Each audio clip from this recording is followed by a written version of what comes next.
Chamai hui Jessica Towns-Camara up the Hutna Pilista, Seattle Mishushlianga, Dawamish, Hum, Nunini Etwa, Pilot Point, Alaska, Ilanka, Pilot Point, Alaska. My name is Jessica Towns-Camara. My native name, or what they call me, is Pilista, which means one who makes. And I was born here in Seattle, Washington, and my family is from Pilot Point, Alaska.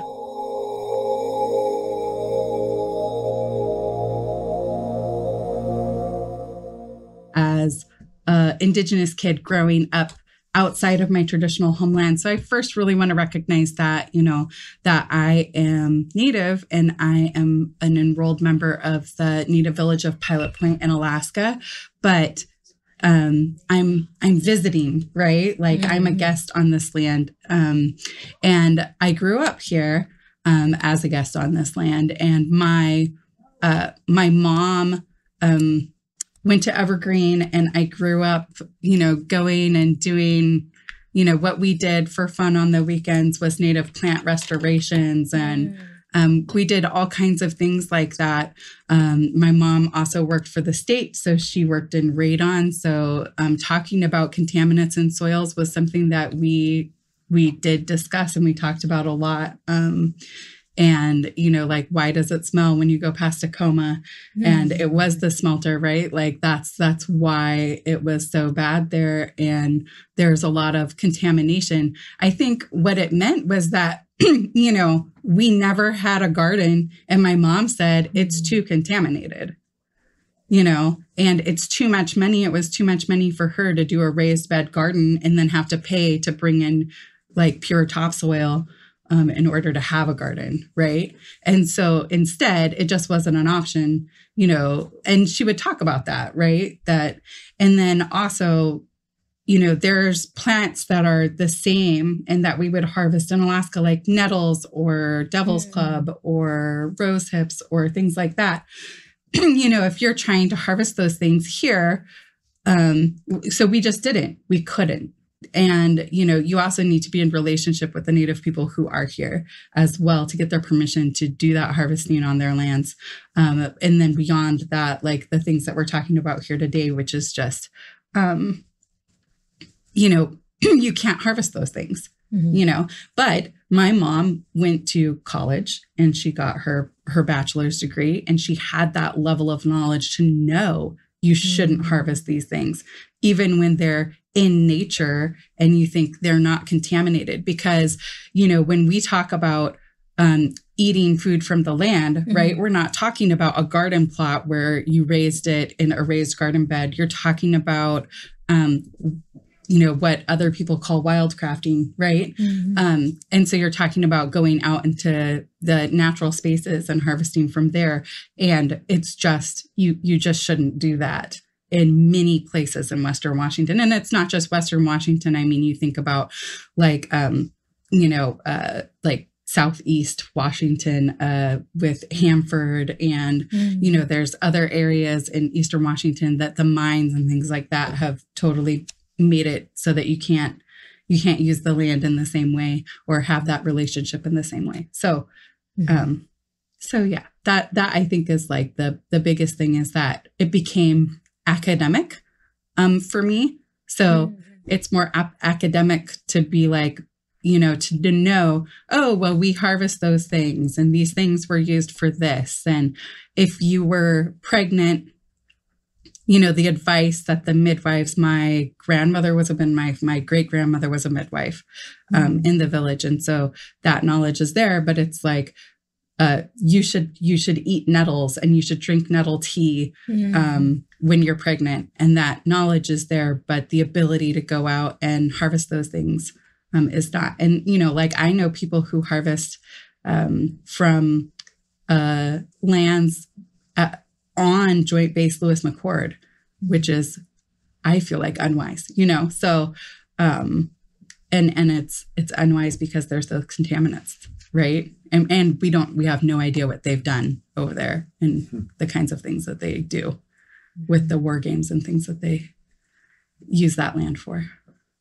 Yeah, so that definitely like impacts how we're able to practice culture, right? And like Yeah. practice our food ways. And luckily, like your mom understood that or knew that. And like it's still like annoying that even though we know this knowledge, like we don't have the means to like we can't mitigate these things because these are things that need to happen on you know, a much higher level, you know.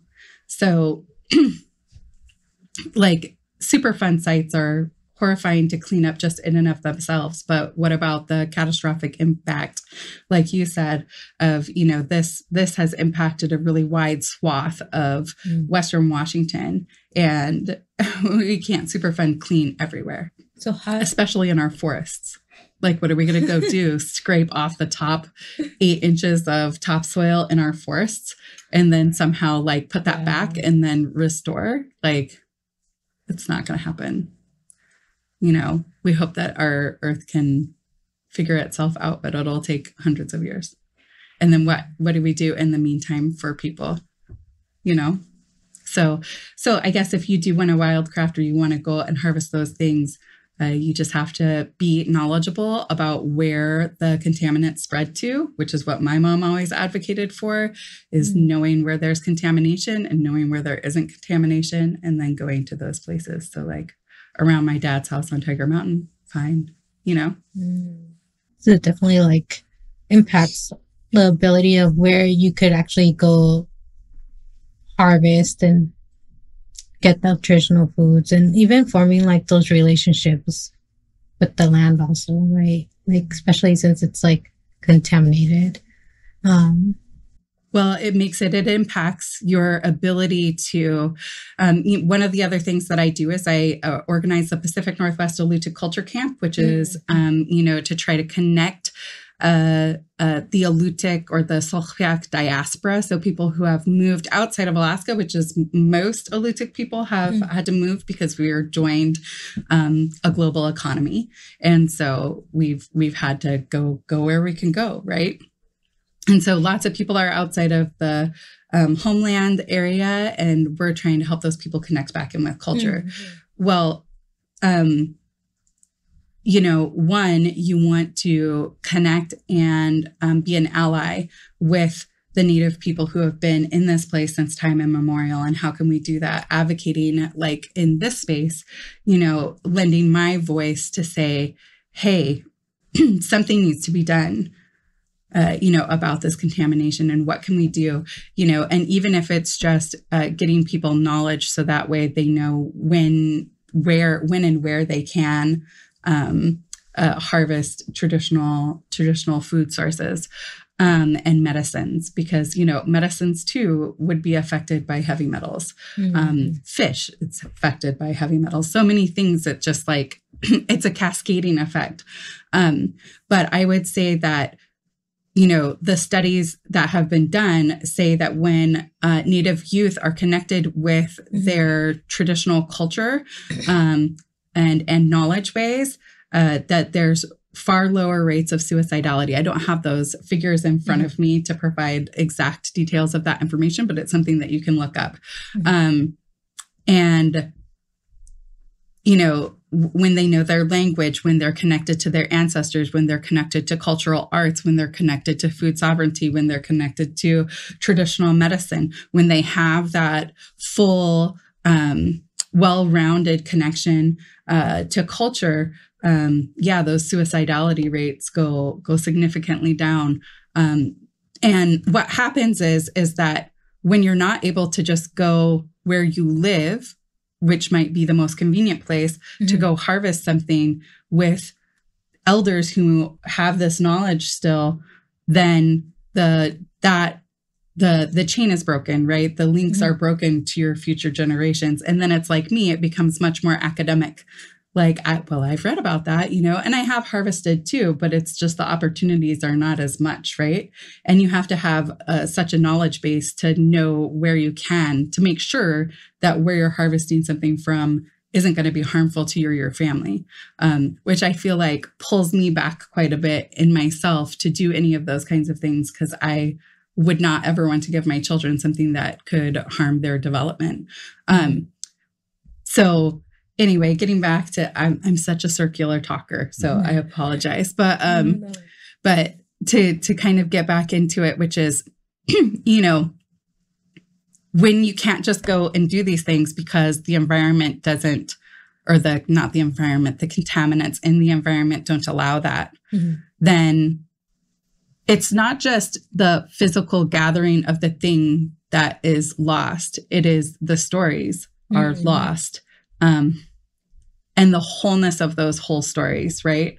Because it's not just about, it's so much more. There's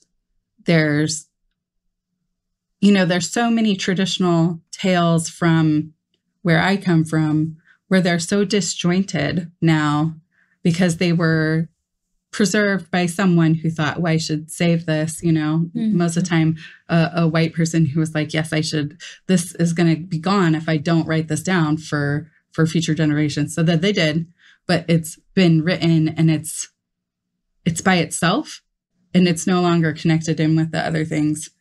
And so when you're doing the harvesting and then maybe they tell this story, and it goes along with the harvesting, like, oh, here we are in this field of nettles, don't take everything, right? But there might be a story that goes along with that. And then you lose that connection to those things. And that to me is sad to have lost that connection.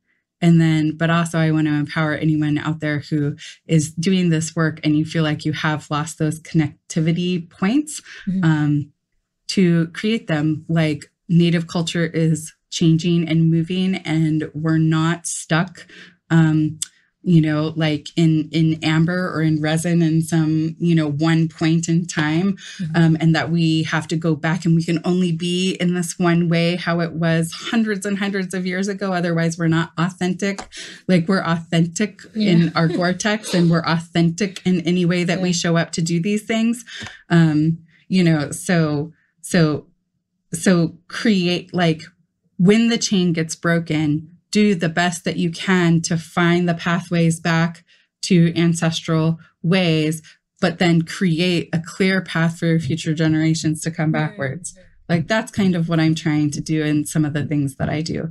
I move more in cultural arts and in like I make jewelry and I do a lot of research around that and bringing that to my community. But it's the same and they're all connected. It's all interconnected. Yeah, you spoke on everything actually. And it's supposed to be circular, right? Because everything is like, can you just talk about this one thing? Actually, it's like all related. It's all related, right? And I think that I remember one time, and I was telling Ronnie, I didn't remember one time we were like beading together, and like, you're like, beads are not traditional to our people, but they came to make do and make it our own. So it's kind of like how... I don't think that was me, but that was not you. That was someone else then. Yeah. Who's like, but then how we make do with adapting to the times or adapting the way that we have to for our people in one way or another, right? And you say you move more in the arts and the crafts realm. Would you like to share a little of like that and how that's, because sometimes people are like, how is that even related to the land? Like how is that related to the land? Some people don't realize that there's actually like a connection, like non-native people. Oh yeah. So, and this like something that we've just sort of like begun the research on, but it's like, Marine Mammals Protection Act. It's great. It's protecting marine mammals, but only certain Native people with a certain blood quantum can utilize marine mammals in traditional ways. And, sewing seal skin, you can't replace it with cow skin. It just feels completely different. It's a completely different product. And it's just so different. So it's not something that you can, but we have to find ways to find things. So seal gut would have been the thread that our people used traditionally to sew with, but you can't only certain people can use that now, right? And so it'll be something that isn't possible to do anymore unless we find an alternative. Well, another source is wolfish skin to make thread out of that. And that is something, it's like an eel. And that's something that people could use, anyone could use, right? To have traditional gut sewing capabilities, right? So, but that knowledge is currently not totally woken up. Like there's a few people that still sew with it. Some Yupik people still sew with it. And so it's like, you know, me and my friend Heather will be contacting some folks, and we're going to try to wake that back up for the Sugpiaq community. Because if we have that, then we're able to like move forward with traditional skin sewing techniques, using gut or using something that is natural that was used before by our ancestors, when you can't use seal gut anymore, but you could use bear gut, you know, you could use, so there's different ways to like move forward with those things. That's pretty far away from lead, but is like another example of when colonizing factors overhunted the marine mammals of this area all the way up into Alaska. The long-standing impacts and ramifications of that, you know, and that is also Marine Mammals Protection Act is tied in with blood quantum, which is also super harmful. So, and that's for every nation to decide for themselves what they're going to do about blood quantum. And I hope that people choose lineal descendancy, because that's the future. Yeah, right. And it kind of, there's like a parallel to what you were talking like with our youth learning about our culture and preserving it over like how the government has come to decide blood quantum, right? Instead, and then also like the aspect of the land, or like how there is that protection for marine animals, but then we have other relatives that are on the land eating like beaver, rabbit, fox, and so forth. They're eating on the, and coyote on this. They still live with us, like here in South King County. Right. Right. And then we have to like foster a relationship with them in a way. Yeah. Yeah. And yeah. To keep in community with all of the, all of our relatives, not just our people relatives. Yeah. It's kind of like, so that's why I was kind of like, even people are like, how is the land in relationship with the land? Like in crafts, what people call crafts and arts, you know, how is that all related? And it's like, even with, I think you were mentioning about like the museums, you know, and sometimes how some of that is where is it found? Like, right. Yeah. I mean, you know, just talking about crafts specifically with the lead stuff, you know, medicinal crafts like Devil's Club. I don't know, you know, I'm not a scientist, so I don't know if that can transfer in. And that's what would stop me, is like a lack of knowledge. Like, can you harvest Devil's Club root and make salve out of it in an area that has a contamination? And will the lead not go into the salve that you make, or will it?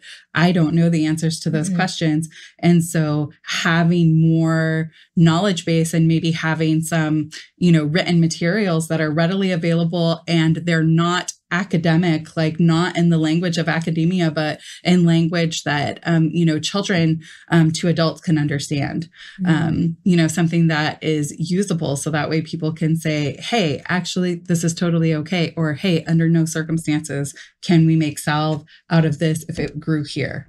Right. Yeah. Yeah. We have to make sure.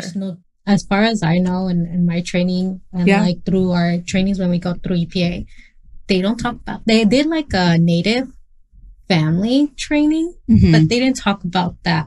Then they have like a food source list of which foods reduce it, but on there it doesn't really have like those traditional, like those medicines from here. So, and that's kind of like what I'm thinking about. It's like, even when we're thinking about our youth and the future of our youth and culture and its connection to the land, it looks or sounds like part of it is going to have to be like a usable app or something like that, where, you know, you could, you know, the department, the government could map out where are these contaminants, and then you could see like where you are currently, like you could see like your location, like your little blue dot, you know, on the map, and see where you are. And then maybe there's a list of things that it's like, you know, like you're green lighted to harvest this, but you're not for these, and this, you know.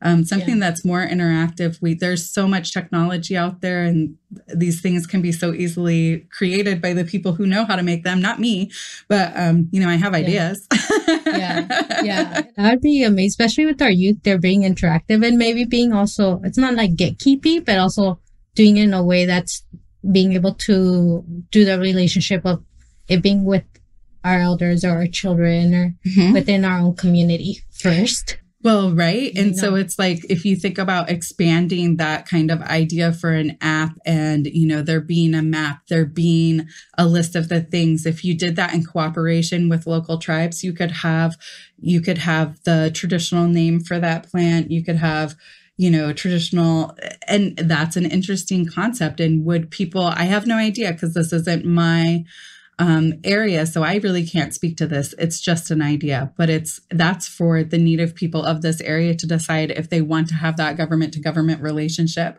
you know, and create in partnership, something like that, or do they want to do it themselves, you know, and be like have you know, the government as an advisor or something to help them map the areas out. I don't know, you know, I can't answer those things. So it's just an idea on my part. I think, gosh, that seems like that would be really helpful to keep people protected, you know? Yeah. And that's kind of like, in a way, touching on some of our sovereignty rights and our universal like rights as Indigenous people that we are entitled or have the right to have, you know? Right. And I think that coming full circle to that, it's kind of like Bolt said, you know, you have a right to harvest 50% of something, not nothing, right? Like that's what he said back in the 70s. He was a real conservative judge, but we appreciate him because he read the treaties very conservatively, which is that you can't, if there's no fish, then that's not 50% of anything. That's 50% of nothing. That's not what was intended with that treaty, right? It was intended that it's 50% of what should be there, you know, not 50% of what is no longer available at all. And I think if you just bring that over into like plant relatives, right, then there needs to be something there for us to harvest. It's not 50% or, you know, like we shouldn't, it's not the same thing. But my point is that you should have the right to harvest those things as well. And like, if they aren't available because of, you know, somebody made big business and weren't concerned at that time because there weren't environmental regulations at that time, you know, to protect the environment, then what are we doing? Or, you know, as a larger society, when I say we, I mean we as in the United States, like what are we doing to mitigate and fix that? Yeah. It's funny to have two we's, right? Code switching between right. What do you mean by we? We the Indigenous people. The Indigenous people or the U.S. Like it's always a very interesting thing, especially like I think people forget about sovereignty rights, and like also when we say like land back, that's kind of partially what we mean, like being able to harvest in our own land, being able to practice medicine and culture, like an actual like physical land back or use of land back, right?